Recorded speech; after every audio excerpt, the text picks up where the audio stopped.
Estamos en una serie de sermones que yo le he titulado Oración del Tabernáculo. Oración del Tabernáculo. Hoy en particular les quiero hablar sobre la palabra y la oración. Esta serie de sermones donde estamos viendo el tabernáculo como modelo para la oración. Y recuerda que tú eres el tabernáculo del Espíritu Santo en esta era. Tú eres el sacerdote que ministra al tabernáculo que eres tú. Y dijimos la semana pasada y anteriores que el tabernáculo consta de tres partes. El atrio exterior que señala al Hijo, el lugar santo que señala al Espíritu Santo y el lugar santísimo que señala al Padre. Ahora recuerde que este tabernáculo viajó con Israel a lo largo de los años hasta la conquista de Canaán, y luego cuando se estableció la monarquía, David tuvo la visión de crear o construir un tabernáculo o un templo permanente. El mismo diseño, el mismo propósito, solo una estructura permanente. Hubieron básicamente, si podemos decirlo así, tres templos. El primer templo que David no pudo construir porque Dios no se lo permitió, pero su hijo David lo construyó, que fue destruido unos 400 años después que el rey Nabucodonosor invadió a Babilonia. El segundo templo que fue reconstruido y rededicado durante la época de Esdras y de Nehemías, este se llama el segundo templo. Sin embargo, el segundo templo no tenía la magnificencia del primer templo. Y luego, si pudiéramos decir, el tercer templo sería el templo que construyó Herodes el Grande cuando llegó al poder, y renovó ese segundo templo y lo hizo un poquito más glorioso, más parecido al primer templo. Pero hubo una destrucción en Roma en el año 70 después de Cristo. Ese templo fue destruido como producto de una profecía que Jesucristo dio. Nosotros los creyentes hoy, nosotros somos ese lugar que el Espíritu Santo ha elegido residir. Somos ese lugar donde el Espíritu Santo ha decidido morar. Y con eso en mente, estudiar el tabernáculo es como estudiar el manual del operador de la vida. Es como leer el libro de instrucción de cómo tú funcionas y cómo tú debes de funcionar. El tabernáculo era una sombra de la cual nosotros somos la sustancia. ¿Qué sabemos acerca de seguro de este tabernáculo del Antiguo Testamento? Según Jesús, principalmente era una casa de oración. Mire lo que él dijo en Lucas 19:46. Él les dijo: escrito está, mi casa, casa de oración será llamada. Él les dice a ellos: mas vosotros la habéis hecho cueva de ladrones. Jesús amaba tanto y tanto esta casa de oración que el celo por ella lo consumió.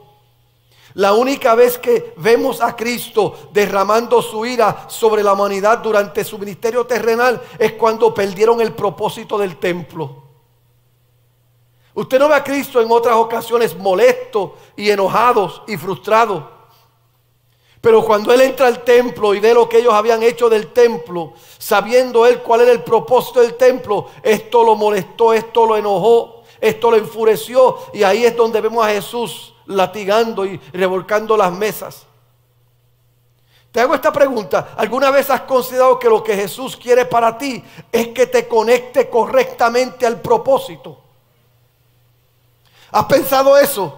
Que lo que Dios quiere es que tú te conectes correctamente al propósito. Hacer de tu cuerpo, de tu templo, una casa de oración. Comenzamos hace un par de semanas atrás mirando el atrio en la parte exterior. Y les dije que el atrio señaló a Dios el Hijo, y que en el atrio estaba el altar de bronce donde se hacían los sacrificios, que nos recuerda que solamente podemos orar por medio de la cruz de Cristo, el Cordero de Dios que quita el pecado del mundo. Pero también le dije que en el atrio había una fuente llamada el lavacro, donde se realizaban el lavado, simbolizando la apropiación de la gracia. Y dijimos que si albergamos iniquidad en nuestro corazón, el Señor no puede escuchar nuestra oración, Pero también le dijimos que la oración del justo, como dice la Biblia en el Nuevo Testamento, obrando eficazmente puede mucho. La oración del justo. La semana pasada decidimos entrar al lugar santo. El lugar que apunta al Espíritu Santo, donde está el candelabro de las 7 ramas que simboliza el Espíritu de Dios. Y hablamos de la importancia de orar en el Espíritu. Hoy seguimos en ese lugar santo. Y hoy estamos en la mesa de los panes de la proposición, señalando a la palabra de Dios. Y algo rapidito para usted, la mesa tenía 2 codos de largo. Estaba cubierta de oro puro. En el día de reposo los levitas hacían 12 hogazas de pan sin levadura. Estas tortas se colocaban sobre la mesa caliente cada sábado y dispuestas en 2 montones, 6 en fila, con un incienso puro en cada fila. Y la semana que viene vamos a tocar eso más en detalle. Pero durante toda la semana el pan estaba sobre la mesa en la presencia de Dios, y al final de la semana los sacerdotes lo retiraban y lo comían. ¿Por qué esto es importante? Porque cuando Satanás tentó a Jesús en el desierto para que convirtiera las piedras en pan, y Jesús le responde: escrito está, no solo de pan vivirá el hombre, sino de toda palabra que sale de la boca de Dios. Jesús está citando Deuteronomios 8 y destacando que el hombre no se sostiene principalmente por el pan físico que come, sino por el festín de alimento espiritual que sale de la palabra de Dios. Ahora bien, ¿por qué en la casa de oración encontramos esta referencia a la palabra de Dios?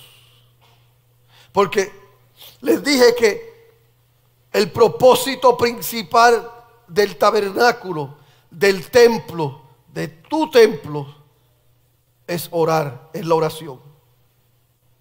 Pero como parte del mueblario del lugar santo están los panes de la proposición, que representan la palabra de Dios.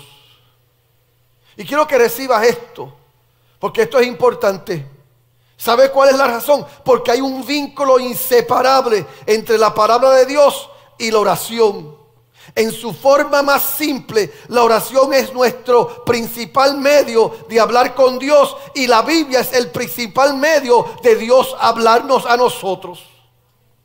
No hay revelación mayor que la palabra de Dios. Tú no puedes sentarte a esperar que Dios te hable audiblemente, pero puedes sentarte a hablar con Dios y Él te va a hablar a través de la palabra todo el tiempo. Dios quiso que hubiera esta hermosa danza entre la palabra de Dios y nuestras palabras. Ahora vaya conmigo al texto que le di en 1 Reyes 17:1. Esto fue escrito en un momento en que Israel se había vuelto idólatra y estaba a punto de ser disciplinado por Dios. Mire cómo dice: entonces Elías Tisbita, que era de los moradores de Galaad, dijo a Acab: vive Jehová Dios de Israel, en cuya presencia estoy, que no habrá lluvia ni rocío en estos años, sino por mi palabra. Ahora avance rápido al capítulo 18, ahí mismito donde usted está. Y el versículo 1 dice: y pasados muchos días vino palabra de Jehová a Elías en el 3er año, diciendo: ve, muéstrate a Acab, y yo haré llover sobre la faz de la tierra. La palabra de Dios dijo: estoy a punto de ir a una lluvia sobre la tierra. Y yo no sé usted, yo creo que la Biblia, yo creo que la palabra de Dios es la verdad inerrante de Dios. Y es la palabra absoluta de Dios. Si Dios dice algo, Dios lo cumple. Si Dios dijo algo, Él lo cumple.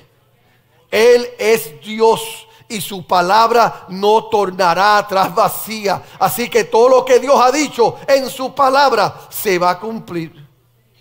Ahora, tú conoces la historia. Dios le dijo a Elías: dile a Acab que no va a llover. Y por 3 años y medio no llovió. Y después de los 3 años y medio le dice a Acab, le dice a Elías: ahora ve a Acab y dile que va a llover. Y llovió. Ahora, lo que muchas veces perdemos es esto.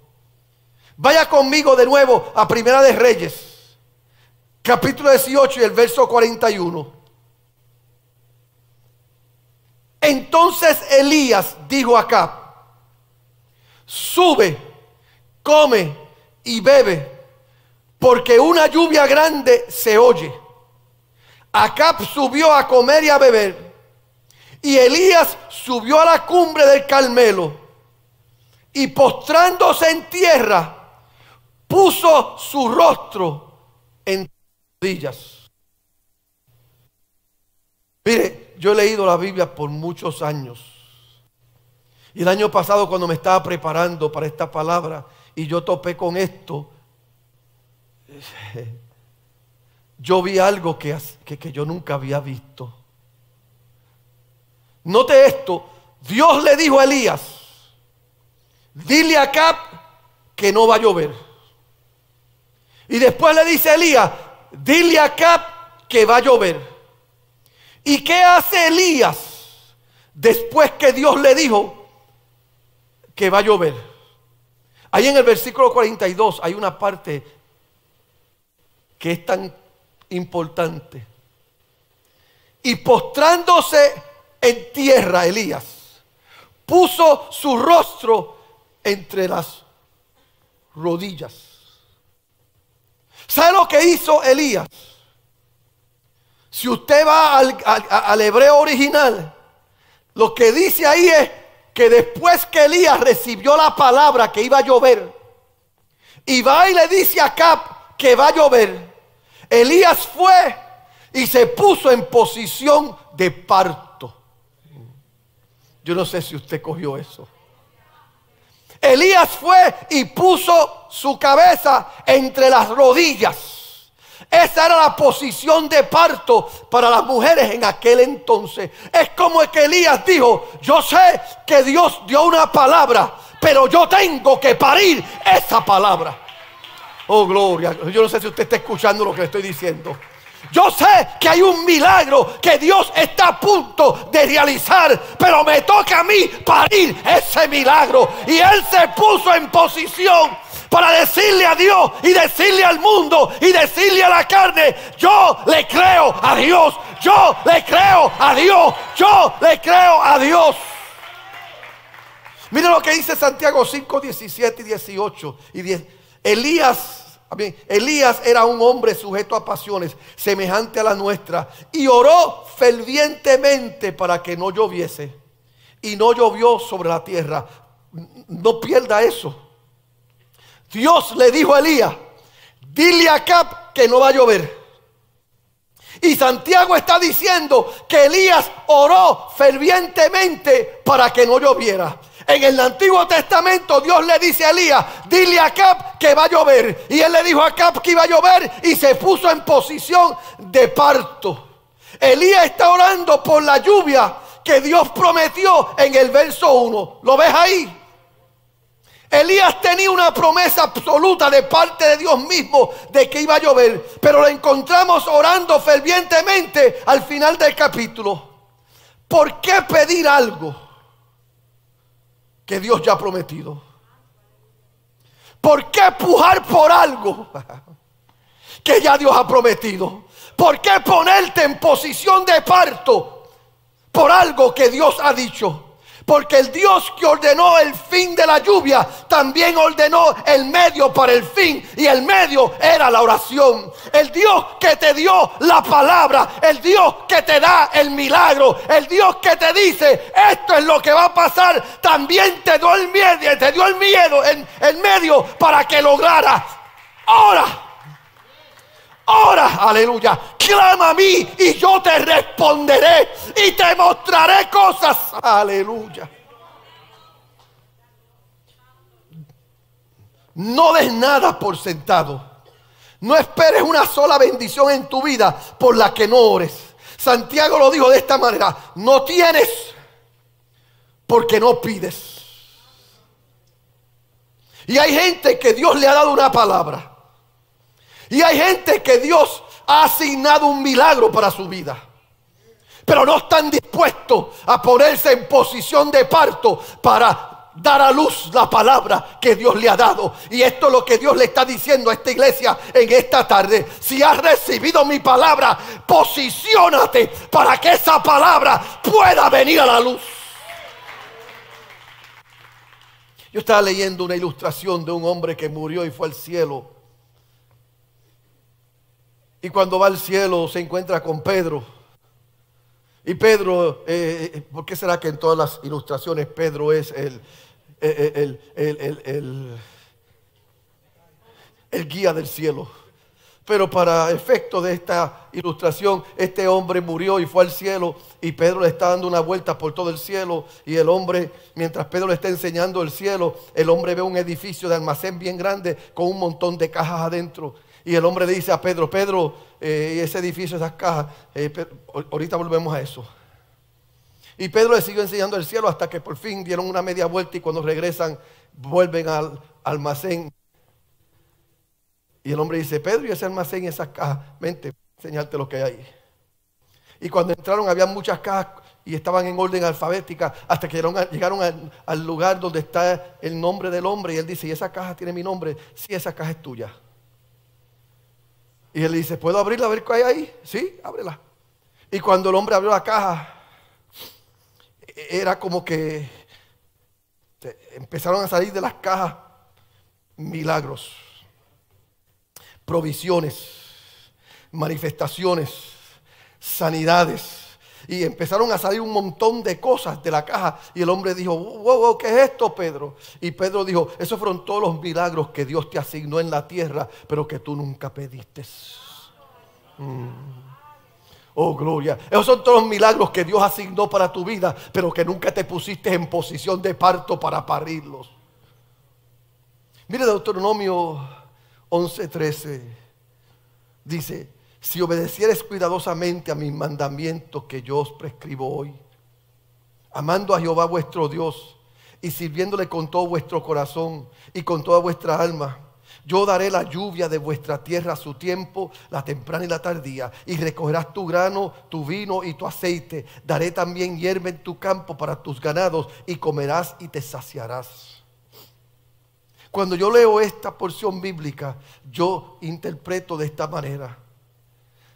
Hay dos promesas en la Biblia. Están las promesas de carácter general y están las promesas de carácter particular. Hay cosas que Dios ha hablado para tu vida. Hay cosas que Dios ha hablado para la iglesia. Hay cosas que Dios ha hablado para la ciudad. Hay cosas que Dios ha hablado para el estado. Hay cosas que Dios ha hablado para el país. Hay cosas que Dios ha hablado para el planeta Tierra. Hay promesas particulares y hay promesas generales. Pero entiende esto: las promesas de Dios no deben limitar tu vida de oración, deben liberar tu vida de oración.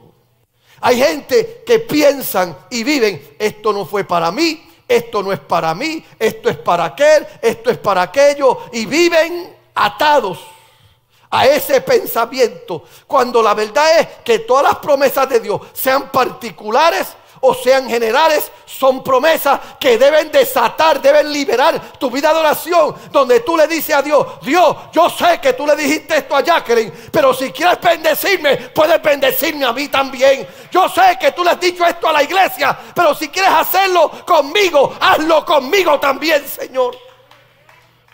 Elías conocía el poder de Dios, él conocía la voluntad de Dios, así que Elías oró. Mire, y no fue una oración rápida y fácil, por el simple hecho de que Dios había hecho una promesa. Porque el problema de muchos de nosotros es que vivimos anclados a las promesas de Dios, sí, pero vivimos una vida liviana y vivimos una vida hasta cierto punto vaga también. Mira lo que dice el versículo 43. Dijo Elías a su criado: sube ahora y mira hacia el mar. Y subió y miró y dijo: no hay nada. Y él le dijo, le volvió a decir, vuelve 7 veces.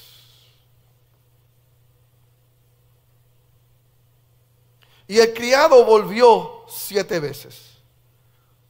Y no fue hasta la 7ª vez que el criado regresó y le dijo, ok, esto es lo que veo.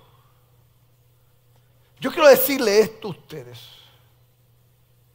Para mí eso significa que Elías clamó fervientemente a Dios durante 7 temporadas extendidas de oración. Y yo no sé cuánto tiempo esto tomó. Y yo lo pongo de esta manera. La Biblia dice que cuando Dios le dijo a Elías, va a llover, Elías se puso en posición de parto. Esta mañana yo pregunté, y una hermana que estaba sentada aquí dijo que estuvo 12 horas para parir su bebé. Cuando ya estaba todo listo y fue al hospital, se tardó 12 horas.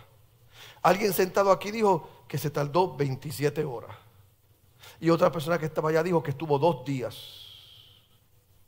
Eso es posible. Gente, mujeres, que llega el momento que rompen agua. Llega el momento. Pero el alumbramiento de cada bebé tiene su propia particularidad, su tiempo determinado. ¿Sabe lo que yo estoy viendo aquí cuando Elías le dice al criado, vuelve 7 veces? Le está diciendo, ya que estamos en posición de parto a lo que Dios dijo, vamos a perseverar en esto el tiempo que se tome para pujar este bebé.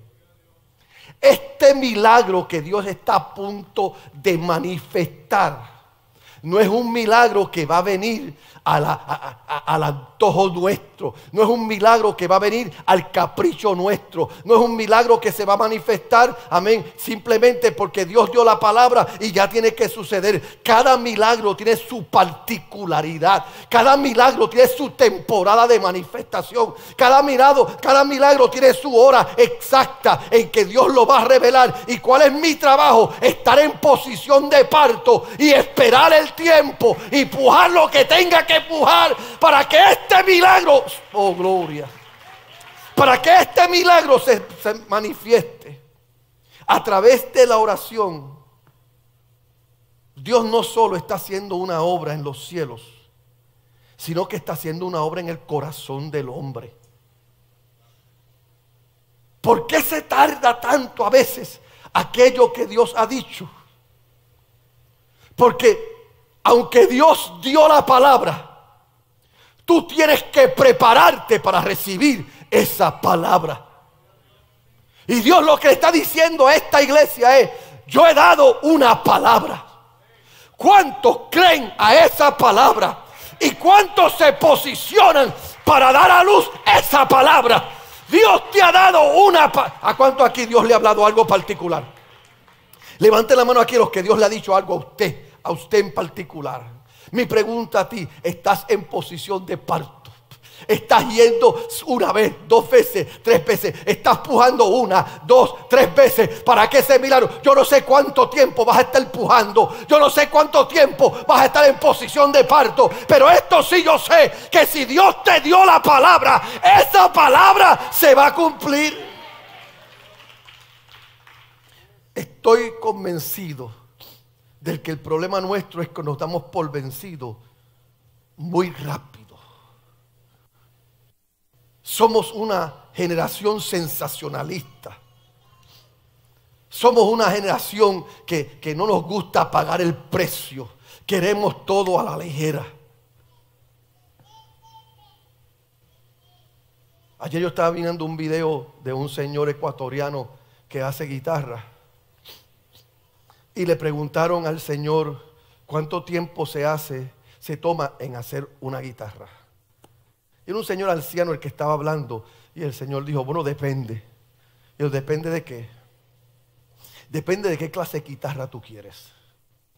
Él dijo, si tú quieres una guitarra común y corriente, yo la puedo hacer en un día.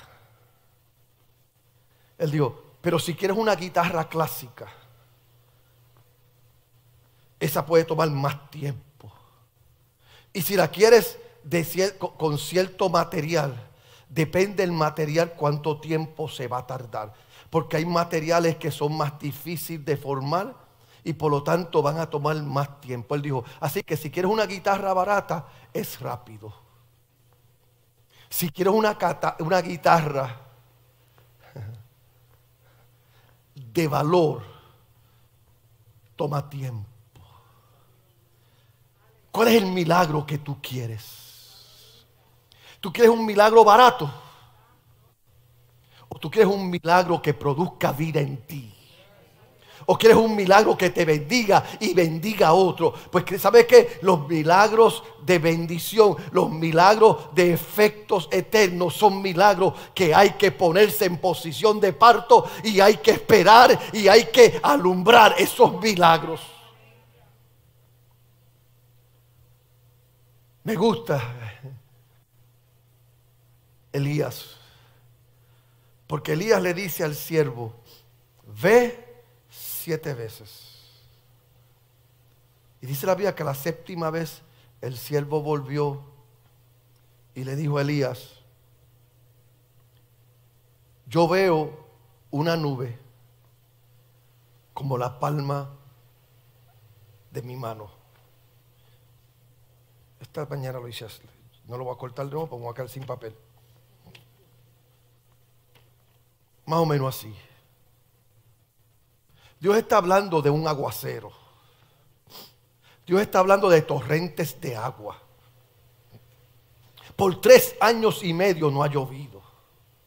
Por 3 años y medio la tierra está en sequía. Los animales están en sed. Por 3 años y medio las cosas están mal. Y Dios le dice a Elías, voy a abrir las ventanas de los cielos. Y voy a saturar la tierra. Y viene este siervo y le dice, yo veo una nube de este tamaño. Mire, una lluvia de este tamaño no me da para lavarme la boca. ¿Cierto o falso? Digo, por lo menos conmigo. Mucho menos darme un baño de gato.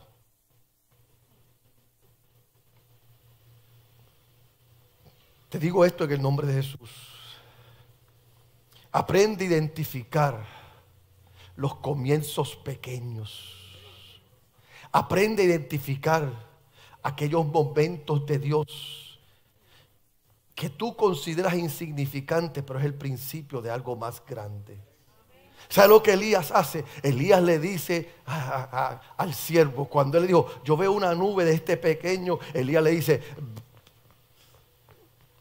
ponle las puertas a las ventanas, cúbrela, asegura la puerta, asegúrate de los animales, porque viene una lluvia, viene una torrente. Él está hablando de una nube así de grande y Elías se está preparando como que el huracán Irma viene de camino. Él está hablando de una nube así de chiquita y Elías está hablando como que vienen 4 huracanes y que van a devastar el área. ¿Sabe por qué? Porque Elías sabía que el Dios que da la palabra, así es que empieza. Empieza llevándote a un lugar de fe, a un lugar que si crees que Él lo hará, Él lo hará. Porque el ojo físico ve una pequeña nube, el ojo espiritual ve una torrente de aguacero. El ojo físico ve un sándwich de pescado en las manos de un niño. El ojo espiritual ve una multitud de 5,000 siendo alimentados. El ojo físico ve 5 piedras. El ojo espiritual ve un gigante tumbado, un gigante siendo quebrantado. Porque así es Dios. ¿Estás dispuesto a ver? Y estás dispuesto a posicionarte para dar a luz aquello que Dios te ha dicho, aquello que Dios te ha hablado. Esta semana yo estaba hablando con el señor de aquí al lado, que es dueño de de la escuela de motora. Y nosotros estamos en un momento tenso de negociación por esta propiedad y el futuro de esta casa. Y él pues está en medio de esa negociación porque a él lo están forzando a un negocio que él no quiere.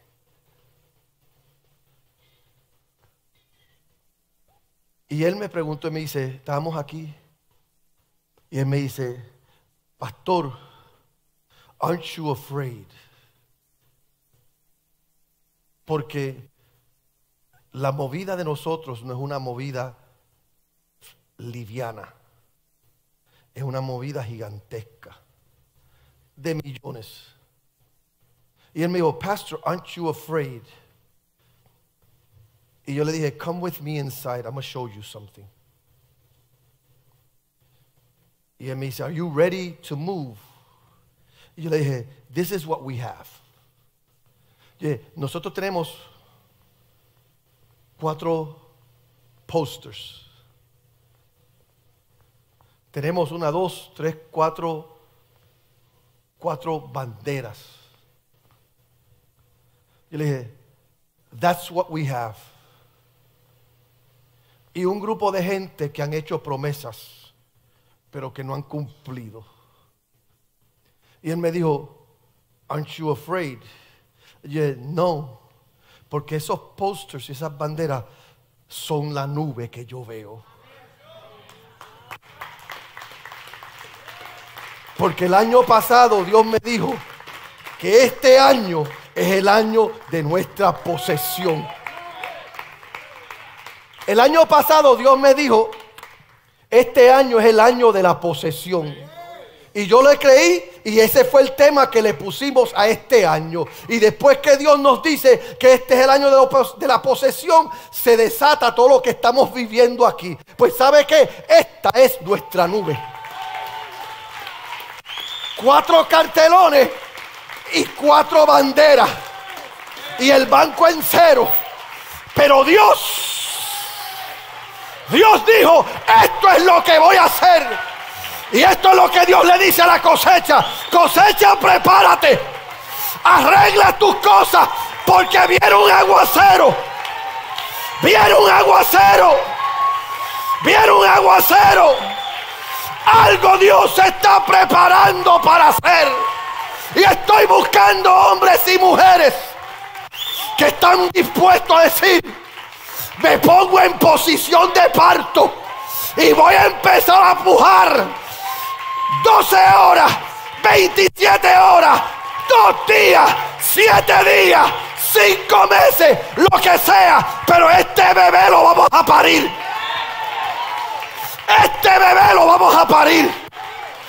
Esto que Dios ha dicho, oh gloria, gloria, gloria, gloria, gloria. Yo necesito 2 hombres. Tómame esa bandera, gloria a Jesús. Y párate en esta esquina. Yo necesito uno que se pare en esta esquina.